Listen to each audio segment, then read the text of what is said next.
नालासोपाऱ्यात एक आगीची घटना घडलेली आहे। आचोळे तलावाच्या समोर जी काही फर्निचरची दुकानं आहेत त्या दुकानाच्या मागे कचरा पडला होता आणि सकाळच्या सुमारास या कचऱ्याने अचानक पेट घेतला। वसई विरार शहर महानगरपालिकेच्या अग्निशमन दलाच्या जवानांना याची माहिती मिळाली असता तात्काळ ते घटनास्थळी पोहोचले आणि आग आटोक्यात आली। ही आग जर लवकर आटोक्यात आली नसती तर पुढच्या ठिकाणी जे 4 ते 5 फर्निचरची दुकानं होती, गोडाऊन होती आणि लाकडाने मोठ्या प्रमाणावर पेट घेतली असती, परंतु जी आहेत की मोठी हानी टळलेली आहे। महानगरपालिकेच्या कर्मचाऱ्यांनी अवघ्या अर्ध्या ते पाऊण तासामध्ये ही आग विझवलेली आहे।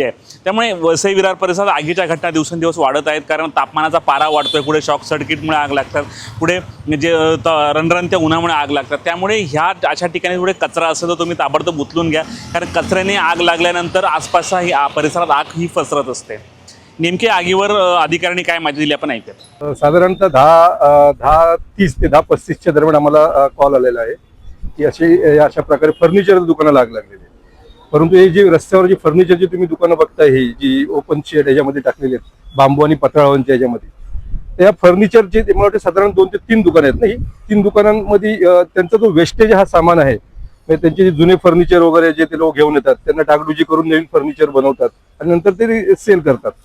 तर त्या जे ते फोम वगैरे मटेरियल जे अंदर लाकडी आहेत, त्यांनी हा इथे डंप करून ठेवलेला कचरा आहे, तर त्याला ती आग लागली। साधारणतः आग ही पूर्वेकडून आलेली आहे, पूर्वेच्या दिशेने।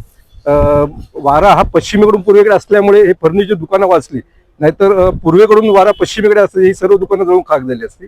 टायमात आम्ही आलो, टायमाच्या आतमध्ये 5 मिनिटात विदिन 5 मिनिट्समध्ये आम्ही येऊन आगीवर नियंत्रण मिळवलेलं आहे।